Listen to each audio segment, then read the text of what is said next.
Ukraine और रूस इस वक्त जंग के हालातों में आमने सामने हैं और इसके मायने बड़े हैं। उनमें से एक मतलब भारत का भी है। रूस के साथ अपनी नजदीकियों की वजह से चीन भी अपने इलाके में ऐसा ही कुछ करने की हिमाकत कर सकता है। ऐसे में भारत को जरूरत वक्त रहते रूस, चीन, पाकिस्तान के बीच बने रहे एक्सिस का इलाज ढूंढने की है। ये तस्वीरें हैं हाल ही में खत्म हुए बीजिंग विंटर ओलंपिक की। इसमें एक बात गौर कीजिए, ये जो टीम गोल्डन ड्रेस इस वक्त आपके टीवी स्क्रीन पर दिखाई दे रही है वो यूक्रेन की टीम है। और ये देखिए, रूसी राष्ट्रपति व्लादिमीर पुतिन को जैसे ही उनके सामने यूक्रेन की टीम दिखाई दी, उन्होंने आंखें बंद कर ली। ऐसा लगा कि वो सो रहे हों। अब देखिए विंटर ओलंपिक के समारोह में हिस्सा लेने से पहले की ये तस्वीर, जिसमें शी जिनपिंग कितनी आत्मीयता से मिल रहे हैं पुतिन से। दोनों के बीच एक केमिस्ट्री साफ दिखाई दे रही है। जिस विंटर ओलंपिक के समारोह में भारत, अमेरिका समेत दर्जनों देशों ने शामिल होने से इनकार कर दिया था, उस समारोह में हिस्सा लेने पहुंचे पुतिन ने जता दिया कि विश्व के नए समीकरण अब किस रास्ते मुड़ने वाले हैं। भारत को रूस, चीन और पाकिस्तान के बन रहे नए एक्सिस से बेहद सतर्क रहने की जरूरत है, क्योंकि अगर अमेरिका की साख घट रही है तो उसका फायदा सबसे ज्यादा कोई देश उठा सकता है तो वो है चीन। दूसरी तरफ रूस और पाकिस्तान की नजदीकियां बढ़ रही हैं, जो सुरक्षा के लिहाज से भारत के लिए चिंता का विषय बन सकती हैं। अब एक बार फिर से तस्वीरों के जरिए इस समीकरण को समझने की कोशिश करते हैं। जिस दिन रूस ने यूक्रेन पर हमला किया था, उसी दिन इमरान खान पहले से तय यात्रा पर मॉस्को पहुंचे थे और वहां उनकी अगवानी करने पहुंचे उप विदेश मंत्री को इमरान ने कहा था कि वो बेहद रोमांचक मौके पर मॉस्को पहुंचे।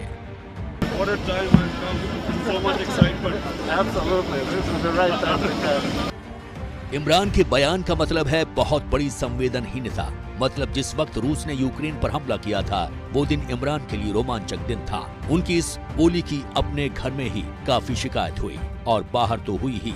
अब हम आपको इमरान की पुतिन से मुलाकात वाली ये तस्वीर दिखाते हैं। ये देखिए, इमरान और पुतिन की मुलाकात के बीच एक छोटी सी टेबल है और इसके साथ ही देखिए फ्रांस के राष्ट्रपति इमैनुअल मैक्रों के साथ पुतिन की बैठक कितनी बड़ी टेबल पर हो रही है। और इसके साथ ही देखिए कि भारत के प्रधानमंत्री जब रूस के दौरे पर गए थे, तब भी पुतिन और मोदी के बीच एक छोटी सी टेबल थी। यूक्रेन की राजधानी कीव से मैं आपको बताऊंगा कि आखिर रूस के राष्ट्रपति व्लादिमीर पुतिन ने पाकिस्तान के प्रधानमंत्री इमरान खान से छोटी टेबल पर बात क्यों की। दरअसल कूटनीति में टेबल की भी खासी अहमियत होती है।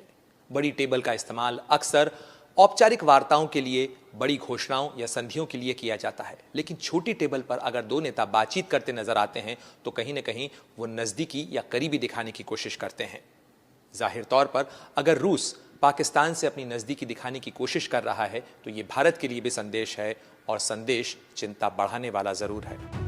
भारत की चिंता रूस और चीन के गठजोड़ को लेकर है। यूक्रेन विवाद के दौरान चीन पूरी तरह से रूस के पक्ष में खड़ा हुआ दिखाई पड़ रहा है। वही चीन जिसके साथ भारत का पिछले 2 सालों से पूर्वी लद्दाख से सटी LAC पर सीमा विवाद चल रहा है। देखो, चीन जो है इस युद्ध को बड़े ध्यान से देख रहा है। अगर तो रशिया को सक्सेस मिलती है तमाम कंपल्सरी और कंस्ट्रेंट्स के बावजूद, और अमेरिका वगैरह वैसे कुछ नहीं कर सकता, तो चाइना काफ़ी इम्बोल्डन हो जाएगा, ताइवान के खिलाफ कार्रवाई कर सकता है, हिंदुस्तान के साथ कर सकता है। लेकिन अगर उसको साफ तौर पे नज़र आया कि यहाँ रशिया खुद फंस गया है, रशिया ने ओवरवेलमिंग ताकत इस्तेमाल की है, cyber warfare, information warfare, psychological warfare, information, miss information, disinformation, सबको इस्तेमाल किया है। उसके बावजूद भी जो उसके इनिशियल प्लान थे कि 48 घंटे के अंदर यूक्रेन की आर्मी को सरेंडर कर लेगा, सत्ता परिवर्तन कर लेगा, उसमें किसी प्रकार की सक्सेस नहीं मिली और अभी साफ तौर पे नजर आया कि रशिया फंस रहा है वहां पर। संयुक्त राष्ट्र सुरक्षा परिषद में रूस के खिलाफ हुई वोटिंग में भारत अनुपस्थित रहा, लेकिन भारत ने साफ कर दिया कि वो ना तो रूस के पक्ष में है और ना ही यूक्रेन के। भारत तो सिर्फ युद्ध के खिलाफ है। भारत के साथ चीन तीसरा ऐसा देश है जो वोटिंग के दौरान अनुपस्थित रहा था। तीसरा देश है UAE। लेकिन भारत के माथे पर बल इसलिए पड़ सकता है क्योंकि चीन खुलकर रूस के समर्थन में आ गया है। चीन और रूस की नजदीकियां इसलिए भी बढ़ रही हैं क्योंकि दोनों ही देश अमेरिका को अपना दुश्मन नंबर 1 मानते हैं। लेकिन इस दोस्ती और दुश्मनी के खेल में कहीं भारत तो नहीं पिस जाएगा। रूस, चीन और पाकिस्तान के गठजोड़ और यूक्रेन युद्ध के बाद उभर कर सामने आने वाले न्यू वर्ल्ड ऑर्डर को लेकर भारत के विदेश सचिव ने भी कहा था कि युद्ध को लेकर पैदा हुए वैश्विक तनाव के प्रति भारत गंभीर है। परिस्थितियां बदल गई हैं और ग्लोबल टेंशन बढ़ गई है। ऐसे में अपने देश के हितों को लेकर, अपने नागरिकों की सुरक्षा को लेकर हर जरूरी काम करने की जरूरत है। ये 60 के दशक वाली स्थिति बन रही है, जब रूस और अमेरिका क्यूबा मिसाइल विवाद में फंसे हुए थे और चीन ने भारत पर आक्रमण करके अक्साई चेन छीन लिया था। आज भी वही परिस्थितियां दोहराई जा रही हैं, क्योंकि चीन की पीएलए सेना एक बार फिर से पूर्वी लद्दाख से सटी पीएलसी पर पिछले 2 सालों से डेरा जमाए बैठी है।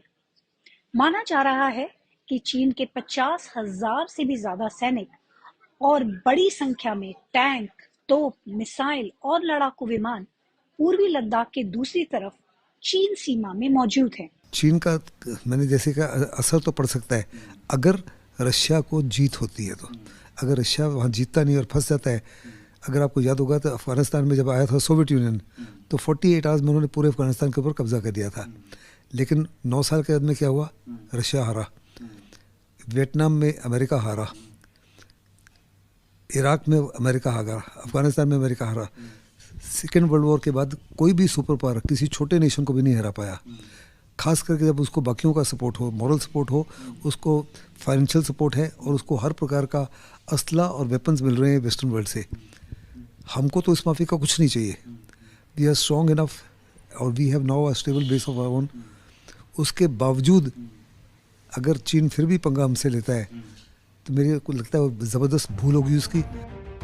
हालांकि चीन के खिलाफ भारत ने भी मिरर डिप्लोमेट कर रखी है, यानी करीब 50,000 सैनिक और चीन के बराबर हथियार और दूसरे सैन्य साजो सामान सीमा पर मौजूद हैं। सामरिक जानकार मानते हैं कि भारत अब 1962 के युद्ध वाला भारत नहीं रह गया है। आर्थिक तौर से और मिलिट्री पावर के तौर पर आज भारत की गिनती दुनिया के सुपर पावर देशों में होने लगी है। डिप्लोमेसी में भी भारत आज दुनिया के सबसे ऊपर पायदान पर है। रूस हो या अमेरिका या फिर दक्षिण पूर्व एशियाई देश या फिर खाड़ी के देश, आज भारत के उनसे अच्छे संबंध हैं। गलवान घाटी की लड़ाई में भारत ने जिस तरह चीन की सेना को जबरदस्त टक्कर दी, उससे साफ है कि चीन भी अब भारत के खिलाफ कोई भी मिस एडवेंचर करने से पहले 1000 बार सोचेगा।